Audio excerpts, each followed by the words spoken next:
Okay, good evening. We've got Graham Lowe, and Graham's talking to us all the way from Canada. So, Graham, you can tell us who you are, where you're from, and your history in the police, and when you left, and I'll ask you some more questions after that. Okay, my name's Graham Lowe.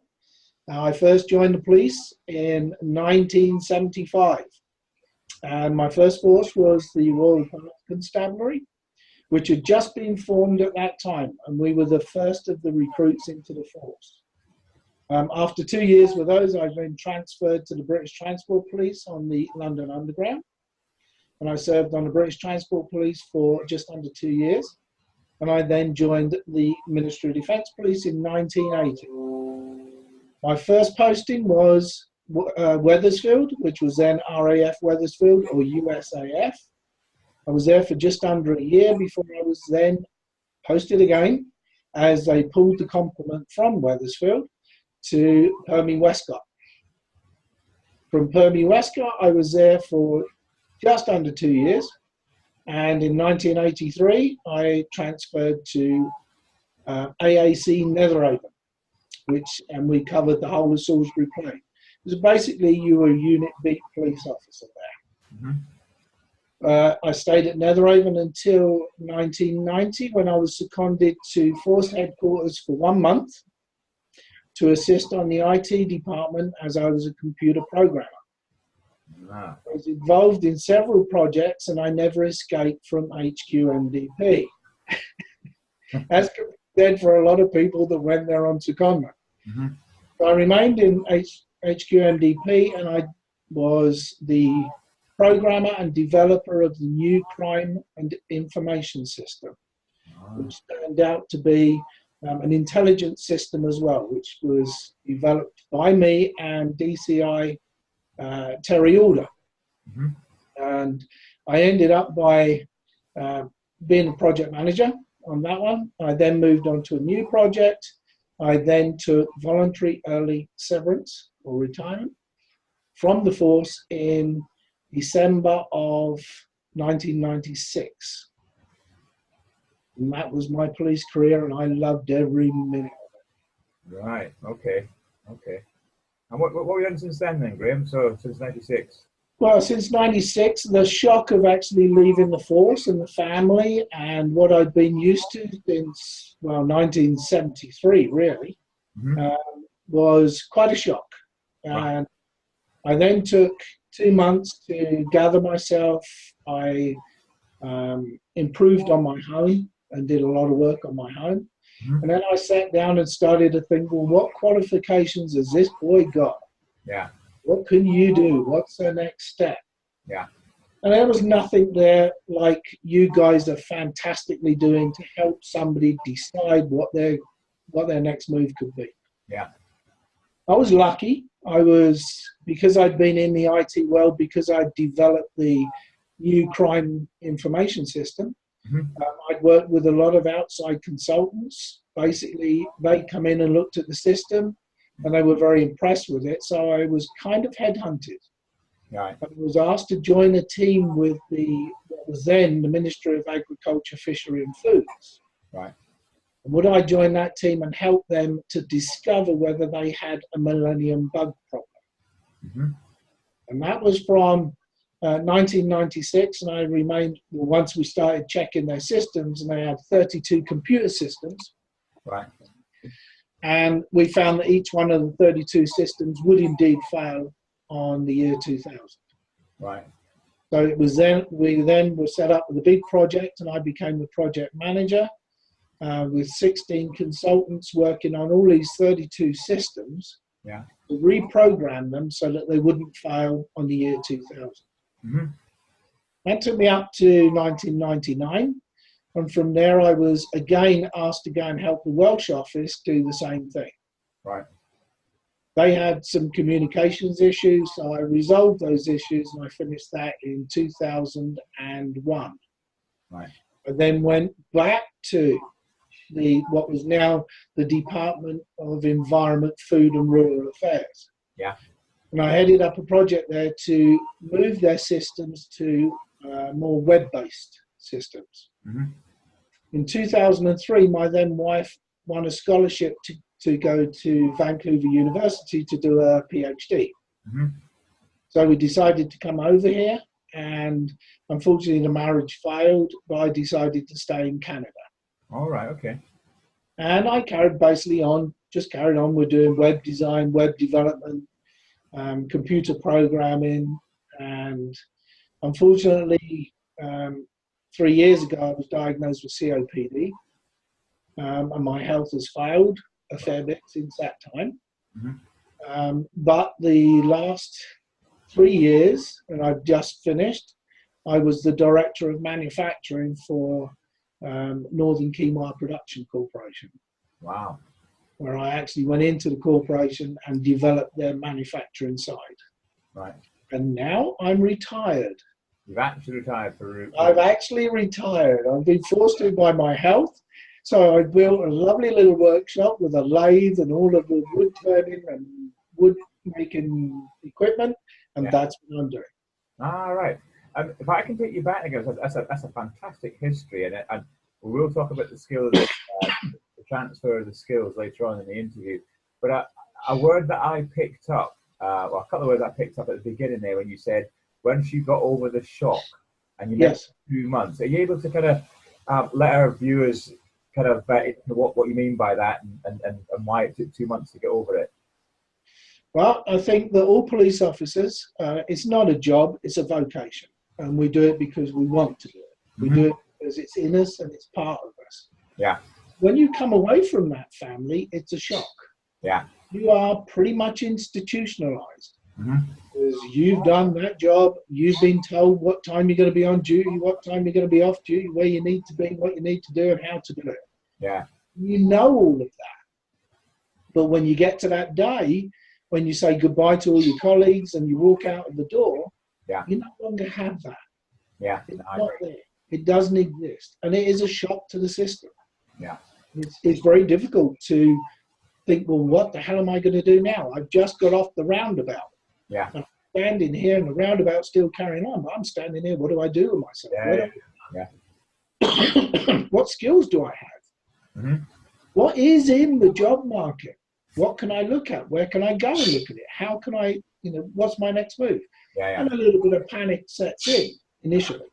Hmm. But when you start looking at yourself, when you start to realize that in order to have been in the job, in order to have been part of that family, Yeah. you have qualifications already Yeah. in you.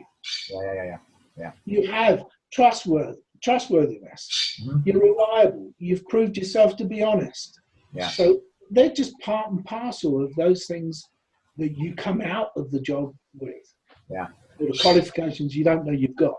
No, I agree with you, Graham. So look at it's the fact that you can probably remember that kind of shock period and the 2 months afterwards. But what advice would you give then, Graham, to others that are kind of in similar situations to what you're in, and perhaps thinking about making that decision to move on and do something different? You didn't do a full 30 years or 40 years. You obviously left early because you wanted to do something else. I did 23 and a half years total service. And with that 23 and a half years, that's a huge chunk of your life. Yeah. My advice, I think, looking back on it, is I would have taken the time before I finished to research what was out there. Right. Not wait until afterwards and then suddenly face the shock. Yeah. What the hell do I do? So research it before. Mm-hmm. Be encouraged. You guys are doing a fantastic job now because you can tell people you have qualifications. Yeah. I don't care how long you've been in the force. You had to have qualifications to get there in the first place. Mm-hmm. Whatever rank you are at the time that you leave the force, you have those qualifications. So look at those and how can you direct yourself in that direction? Yeah. My thought was what skill sets do I have that I can apply to the workplace outside of the job where I'm going to be happy? Yeah. And not just jump at the first thing that you think comes up. Everybody thinks, let's go and be a security guard because that's all I know. Yeah. No, it's not. You know a load of things. Yeah. There are a lot of places you can go to that you can apply yourself to. No, that's good advice, Ken. And Mark and I totally agree with you. It's not just about jumping into a security role. There No. are many roles out there which we've got obviously on video. We're talking to who we're talking to. So, sounds what you're saying is you didn't have a good plan, or you hadn't planned ahead, but you've made the decision to move on then. Yes. Right. Yeah. And at the time then, guys, we are going back to, I got the years right, 97, 96, 97? 96. 96, yeah. But that time then, what impact did that have on family, friends, and all that kind of stuff once you handed the warrant card in? Had a tremendous impact, really. First, in the fact that I was actually stationed at MDP HQ Wethersfield. Yeah. My family home was in Wiltshire. Oh gosh, right. So Market Lavington in Wiltshire. So the impact there was, what I actually decided to do was go back to Wiltshire and work on the house, and then move my family back down from Sudbury and Suffolk back down to Wiltshire. Yeah. So the impact was huge. Plus the pressure on me to decide, where am I going next? What am I doing next? Yeah. It has an influence on yourself and your ability to be the person that you were, i.e. you was the breadwinner, you had a secure job, you had a secure future, and now all of a sudden you don't have that. Yeah. So it has that kind of mental impact on you as well. Yeah. Get that. Yeah, absolutely get that. The next thing I was going to ask you, Gemma, so you obviously gained some good skills, so whether it's the outside study or just outside thinking around the computers, but you also have some kind of IT knowledge. So what other training or personal development did you do to take you down that road of IT then? Quite a bit. Having left and having then gone into the IT role, I had to set up my own company because I was a consultant. Right. And in order to achieve in that sort of environment, I think it's probably drilled into you from the job. You know, the job tells you you need training in order to do this. Yeah. Right? You've got to know what you're talking about. You can't go out there and put your hand on somebody's collar without knowing why you're doing it. Yeah. And that's kind of instilled in you. That's another skill that we have. Mm-hmm. When I took that outside, I then looked at the job that I needed to do, that I was being employed to do, and then I looked around for different courses that would enable me to move forward in the roles that I envisaged I was going to be doing. Yeah. So I then took some management courses. Right. I then took some accountancy courses because I knew that I would be given a budget to run the project with. Mm-hmm. The budget to run that particular project was £5 million. Wow. That's a huge amount of money. So now you need to be able to use their accounting system, but your own accounting system, to account for every penny of that £5 million. Yeah. So therefore, yes, you've got to continually look at the route that you're taking, the qualifications you already have, your abilities, and how you can apply that to that particular task, that particular job. Yeah. And any training that's available, you look around. I mean, there's always changes in the computer world, so you need to be up to date, constantly up to date. Yeah. So I took many training courses in software development, different programming languages, environments, networking, etc., so that I could answer those questions as and when they arose. Yeah. So it sounds like a long journey along the self-development route then Yes, it was. Keeping up with what you were doing. And I find it really intriguing, and it's really good forward thinking that you thought, well, I'm going to go be managing money at some stage. I need to go and do budgets, although that's not what you left to do. You obviously left to do IT. Yeah. But I think that's very good. And again, good advice for colleagues. Mm-hmm. Right? Think about the periphery of what else might you be doing. What else could you get yourself in terms of training or self-development type of course? Well, that's right. You've had one career, and that career you've now just left, and you're moving into a different field. I was young enough at that time. I was in my mid-40s. Yeah. So I was young enough at that time to actually look at probably another career. What else can I do, and how can I apply that? Yeah. And so once you get that into your mind, that yes, the job was there, you loved every minute of it, all the skills, all the friendship, the comradeship, and all the rest of it. Now you've that's still there, and you can still keep in touch. And by God, I have done all the way through. Yeah. But you're now moving into an environment that's foreign. So prepare yourself for that. Prepare yourself for what could come up and how you can advance yourself if you're that type of person. Yeah. One thing you're quite unique, and every interview I do, there's always some uniqueness around it. And I think I'm pretty confident I'm right in saying you're the first person that's emigrated who I've interviewed. Right. So it's not on my question list here, but I am intrigued. I'm sure others will be intrigued about the journey of being able to do the emigration and hurdles and any hints and tips you can give. I know it was a while ago, but hints and tips you can give to colleagues. I know we've since you've moved across to Canada, we've had others go to Canada, we've had others go to Australia and to New Zealand. So any hints and tips about that journey would be very useful. Okay, it's quite a tough journey to Canada. Canada has very, very strict immigration rules. In fact, it took me 9 years. Oh, gosh. 9 years and probably around about $4,000 to $5,000 to actually become a Canadian citizen. First of all, I had a work permit, which was very difficult to get. Right. Because of the skill sets that I had, that helped me towards getting that actual start work permit. Plus the fact that I'd been in the police service, I had a good background, I was honest, and my integrity and all the rest of it was good. So that got me the work permit. Then I worked towards getting a landed immigrant status. Right. That took till 2009 to get my landed immigrant status. It then took a further 2 years to get my citizenship. Right.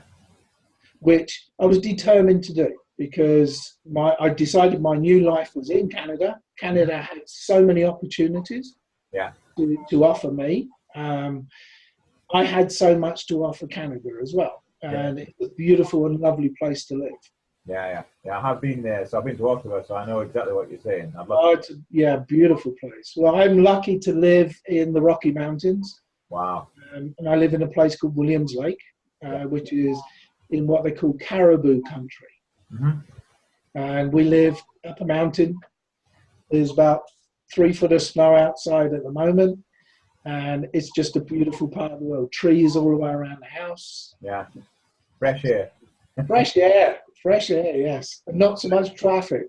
Love it. Being an IT person, I'm intrigued with this next question about how much use did you make? Bear in mind things have moved on very, very rapidly. Did you make or would you make of social media in helping your transition from policing? Knowing there wasn't much around in '96, I wouldn't have thought. Not a lot. No, in fact, with the force and the rollout of the new crime system, it was quite complex. In today's, as you and I are talking now, this is how much easier and how things have developed. That wasn't around in those days. No. I think that my skills that I had obtained whilst in the force were enough, just enough, to get me started on that ladder. Yeah.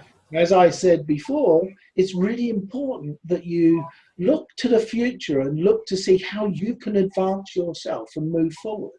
Yeah. And the IT world is quite difficult to keep yourself up on current technologies, new technologies coming forward, even what I do now, which is web development. Yeah. And in web development, it's changed so much over the last 18 months in how websites are designed, how websites are put together, the modernness of how you utilize such things as PHP files and all that sort of thing. Yeah. So you've got to know that, and you've got to keep yourself up on that. Yeah. So obviously moving into those jobs that you've done in Canada now, I'm conscious that you've retired fully now. Have you used social media for anything in that side of business or not? I certainly did when I was the director of manufacturing, because we had a plant down in California. Yeah. Our head office was in Los Angeles. We had another head office in Saskatoon and Saskatchewan, Canada. Yeah. So we were spread around. Our manufacturing plant was in a small town called Melville in Saskatchewan. Right. So from there, I was running another plant down in California. So I needed to talk to them. Yeah. So the technology, using what the media provides, i.e. things like Facebook, Twitter, LinkedIn, all of those technologies that are there and available to us, it certainly made my job much easier. Right. To have that in place. But it's really, I mean, we're curious, inquisitive people. That's why we join the police force. Yeah. That's kind of what takes us forward. I mean, you wouldn't be doing what you're doing now if you wasn't that sort of curious, inquisitive person that understands that there are issues there that need to be resolved. Yeah. Got it. Absolutely got that, Graham. And incidentally, there is no such thing for police officers in Canada.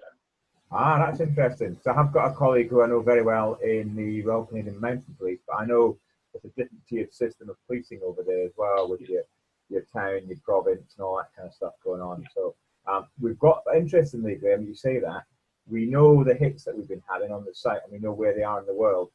Canada, I think, is the second highest hit. Wow. So you're right. So that proves your point. It doesn't surprise me in the least. Not in the least. And if you can look towards maybe in the future, I know it's early days yet, Rob, but in the future, there are policemen all over the world. Yeah. They're all having the same problems that we had. Yeah, exactly. Exactly the same problems. Yeah. So I would be more than willing to help you if you want to roll it out. Yeah, I love it. That'd be very useful, because you'd be a good ambassador for Canada for us straight away. And we'll definitely keep that point in mind, Graham, as well. So, looks like you've done a few job interviews over the years since leaving policing, and one of my questions revolves around CVs.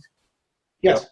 So, well, one, how did you start off getting a CV, and then two, hints and tips for colleagues about CVs. Go and talk to people.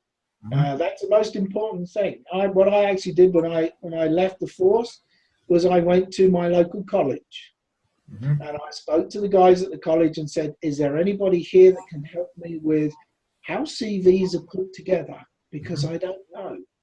And then I went also to, I can't remember what they're called now, but it's like the Labour Board in Britain, whatever it was, and talked to them, and they were really helpful.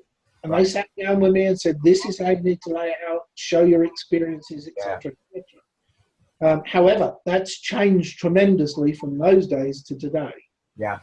Today is so much different, and I do advise people now on those things, how to put a CV together, how to apply for a job, how to present yourself, and those are the things that you also have to learn when you come out of the job, because now you're going into an environment where, okay, it was great to be interviewed by a senior officer for whatever, your promotion, all that sort of thing, but this is a different world. You're going there to ask them for a job.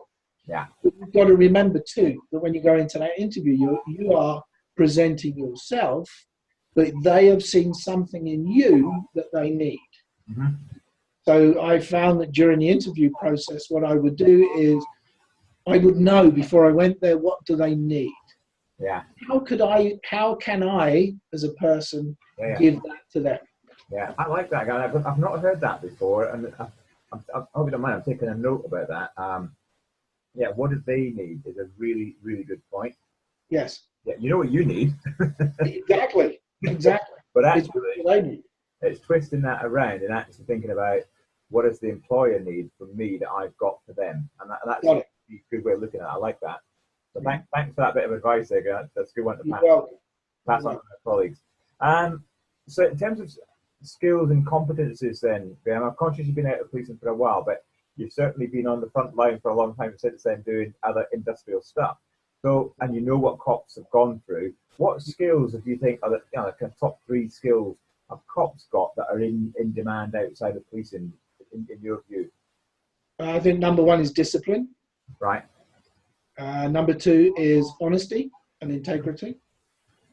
Number 3 is reliability. Okay. All police officers have that. So that's a strength. That's a tremendous strength, especially in today's workplace. Yeah. Today's workplace, it's not easy to find those 3 things. Yeah. Very difficult to find. Having been the director of manufacturing, I think employing people was one of the toughest parts of that job, because of the employment market that you've got access to. And that is right from shop floor workers right through to senior management. Yeah. And my senior management, I still found it difficult to be able to find all of those three values in individuals that came into the corporation. So we as police officers have that. Most of the time, we don't even know we've got it. Yeah, and again, I love the language that you use, and we haven't had this language before that I can think of. You're talking about the values, and that's really important for an employer. Yep. What values did you bring into our organisation? That's it.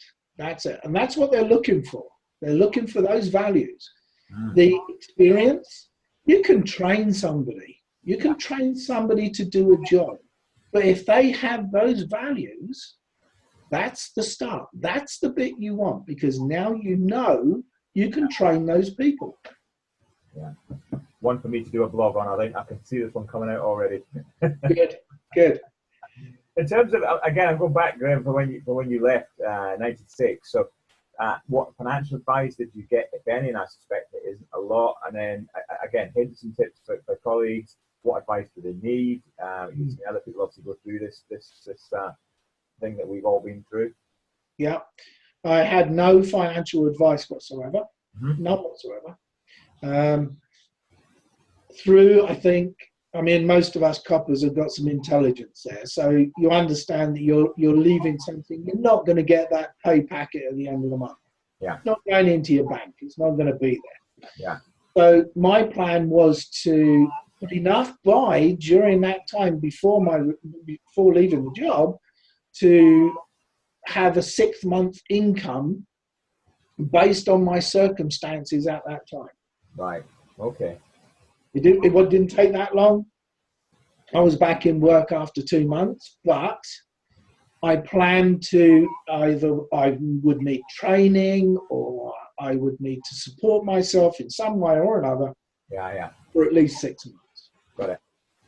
So, and again, we've had similar advice to that. Make sure you've got a kind of pot of something going, because you're not guaranteed a job within the first month or two. So fine. Yeah, something. I don't want to say it's a survival pot. If anything else, that's probably the right phrase to use.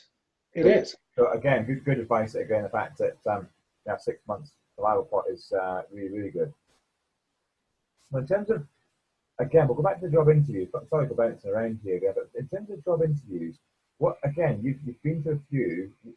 How prepared were you for those job interviews? The first one, very little. Right. Because I hadn't done a job interview since I sat before the board when I joined the force. That was my last job interview, and that was a totally different interview as to what I was going to face in the commercial marketplace. Right. There were different things they were looking for. So preparation-wise, it's very difficult. Yeah. We know now what is required and what's needed. Yeah. I certainly didn't know then, and I went into the interview with more of a disciplined approach because that's what I was used to. Yeah. What they were looking for was a more relaxed approach. Yeah. When I think back, I think, oh my God, did I really do that? Yeah. And you're taught in the job when you're invited into the superintendent's office, you sit down, you cross your legs, you put your hands on your lap. Yeah. Right? And you sat there like that. And you go for a job interview and you find they're sitting back in their chair and they're doodling and they're asking you questions. So it's a different world. Really, I think it would be nice if guys knew that. Yeah. Obviously, don't lose that discipline because that's what you are. That's who you are. Yeah. But don't expect them to be the same as you because it's not going to be that way. Yeah. So in terms of preparation then, I get this that you're saying it's not a police interview because cops are really good at interviewing witnesses, they're really good at interviewing villains, but when you put ourselves at the other side of the table, we are now being interviewed, but not for those two reasons, it's actually because we want a job. Yeah. That's where we tend to come unstuck, I think, and I think your example is very good. Yeah, it's very difficult when you find yourself in that situation. Why am I sitting on this side of the table when I'm used to sitting on that side of the table? Yeah. And that brings me to another point too, which is that it's not anything to do with power. It's something to do with what we're used to. Because now all of that is gone. Yeah. You come up against situations where something happens, and it's been built in you to deal with it. Yeah. And now all of a sudden you don't get to deal with that, right? You wait for the police officer to turn up to deal with it. Yeah. Unless it's something that somebody's injured or whatever, and then you just deal with it. But it's that realization that it's not your job anymore. Yeah. Not your job. You don't get to do that. That's not your job. Yeah. So you can carry that forward to the interview stage, because now you're sat in front of people who are actually questioning you. Yeah. And if you have that realization in you, it's not my job. Yeah. It's not my job. I'm now in this different environment. Yeah. So that's why I said so before, that you need to be prepared. You need to know what it is that you have that they want, that you can give them. Yeah. That's the important thing that will carry you through that interview. Yeah. But thanks, again. The fact that you've used it in this context makes it even more emphasized. That's exactly what you need to know. What do they need that you've got? Absolutely. Got it. Really, really good. Leaving the police, as you know, and you mentioned at the beginning of the interview, Graham, was a really daunting prospect. But which bit did you find the most daunting out of everything, in terms of the shock and all that kind of side of it? But which particular bit did you find the most daunting? My first day of walking into my new job. Wow. Okay. Can you talk us through that? Yeah. My first day, it was having done the interviews, and I was told where I needed to go, and arriving at the establishment, which was MAF at the time, getting my visitor's pass from the gate, and thinking to myself, I used to be on the other side of that desk, issuing visitors' passes. And then you go off, find your office, and now these are all different. These are all new people. Yeah. And they do not behave the same way as police officers do. Right. The environment is totally different. The area that you work in, how people talk to each other, how they discuss issues with each other is entirely different. Because as police officers, we tend to be very upfront and say what we think. You know, we tend to address issues and deal with them. Yeah. Well, that doesn't happen. So that was a difficulty I found. My first ever day, I didn't know what to expect. Right. Again, thanks for that, and thanks for being honest with that as well, because that's really useful for everybody to think about. What are you going to expect on day one in a new job outside of policing? And the people factor is an interesting one that you mentioned about. We're not going into an office full of cops. We're not going to have the camaraderie and the kind of usual banter that you get if you've gone into the station or whatever it is you've gone to. And actually, it'll be totally different. So be prepared for that, rather than rock fight, I guess is the right phrase to use. Yeah. Just interesting. Following on from that, then, the fact that you mentioned that the first day of your job, what did you find to be the most challenging part of looking for a new job? Understanding your own skills. Right. How do those skills fit in the environment of a world that you know nothing about? Yeah. That's why I said earlier on about it's so important to do research.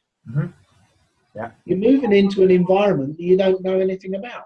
Yeah. You haven't done it for years. In your case, 30 years. In my case, 23 years.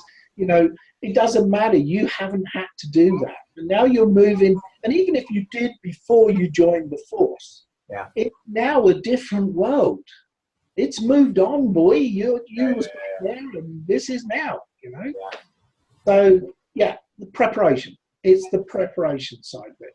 To understand who you are, what skills you have, what do you want to do with your life, which direction do you want to go in. They're all very big questions. Yeah. Very big questions. Yeah. But don't be frightened to ask for help. Right. Good. That's the most important thing. Yeah. It's out there. Go and talk to people. Don't cocoon yourself in and think, oh my God, I've got to solve this because that's what I did every time. When I was out in the middle of Salisbury Plain and there was a road traffic accident, I was the one that had to deal with it. Yeah, I couldn't ask somebody else, oh, what do you do about this, or what do you do about that? You're now in a situation where there is people out there that you can ask for help. And don't be frightened to do so. It's almost like we practiced this, Graham, but you and I know we haven't. No, not at all. But it's leading me nicely on to the fact that this is why we formed Leading the Police. It is, Yes. there is something and somebody and many, many colleagues out there, including your good self, who are happy to help others, who have tread the path that we've already trodden. Which leads me nicely, Graham. So back in 1996, which was a few years ago, if we did have Leading the Police as a website and as a service to help like yourself when you were leaving then, what kind of things would you have been looking for on our website back then? Good question. I think initially I would be looking for understanding. Is there something on there that says you understand what I'm feeling right now? Yeah, yeah. That's the first bit I want to see. Yeah. You know, am I swimming in this ocean on my own, or do you really understand what I'm feeling right now? Yeah. Okay, like that. And coppers are tough. Coppers are really tough, and they are. They're the ones that have dealt with everything themselves. Yeah. Now all of a sudden to have to look to somebody else to help them, I don't think so. You know, and that's the mentality. So how do you overcome that? You've got to put something there on your website that the first thing that they see is that you understand how they feel. Yeah. Well, I think I may have the answer for that, Graham, because I'm doing a video with a guy who's leaving very soon. He's got his own video company, does weddings and stuff, and he's going to do a film for me, and I will get that message across. But I must admit, that's good bit of advice again from you. I will make sure we put that understanding as part of our this is who we are, this is what we do. So thanks for that. I mean, I wouldn't have had that in had we not done this interview tonight. So you're welcome. There's always some new learning. There's always something. Yeah. Everything we do, there's always some new learning. I think you've given me your future. My next question is all about if you could visualize the future, what's it going to look like for you? And I think it's a long, happy retirement now from what you're saying. I think so. I'm hoping so, Rob. It's been quite a hard slog since my youth. Yeah. And my work throughout the police service and also afterwards, and pulling myself through that to having a superb job just before I retire. Yeah. So now you kind of look, I don't want to stop. So now the future for me is I want to create. I want to do those things I wanted to do when I was a young man that never got round to doing because there was never any time because I brought up 3 children. Yeah. So now it's that time where I want to take for myself. Yeah. And I find more that I like to look back on my past. And what holds my heart the most out of all of the things I've done was the job. Yeah. That holds my heart and will forever hold my heart. Yeah. And I must admit, that's what I do like about we were in the same force. We've got our own force website. Yeah. We see people. We can see great pictures of the past and remember those really good camaraderie type of days. And Yes. I'm sure lots of others in other police forces have got exactly the same kind of things to do and look at as well. And that's what it's about. And that's your memories, isn't it? That's it. And we shared things that were unique. We shared a force that was growing and was constantly under pressure. Yeah. We were in those days when our police vehicles looked like rejects from a comedy show. It was a crazy time, but we went through that. We went through the demonstrations, the Greenham Commons, the Molesworth. Yeah. It's like those Macs that you could take off and stand in the corner, before we got decent jackets. And we went through all of that, and that's what brings those people together. Yeah. And the fact that we actually went through it. Yeah. And that we didn't give up and say, I'm done with this. Yeah. No, we went through it, we stuck to it, we dealt with it, and we moved on. Yeah, I think they call it character building, Grim. That's what it is, character building. And by God, does it build your character quick? Yeah. Grim, listen, on my final question now, and this is an opportunity for you, conscious that you're retiring fully now, but if you want to give an organisation a couple of minutes of your time, if you want to give a charity a couple of minutes of your time, or if you just want to give an overall resume of what you think leaving the police is going to do for people, anything you want. It's your couple of minutes, and you can say what you want about whatever you want. I'd just like to tell the guys that are coming up to that point where they're moving on to the next phase of their life that don't be scared. Good. Don't be scared. You're going to move forward and you're going to go into a different environment. That environment will be exciting. Mm-hmm. It will be exciting to the point that it's new. Yeah. Grasp it, go with it, and use all those skills that you've had that have got you through your police service. Yeah. Because they are in such demand in the marketplace of today. Yeah. Be lucky and be happy. Love it. Graham, thanks very much. It's been really, really informative. Some great tips as always that I get from these interviews, which will be open source for everybody that's a member.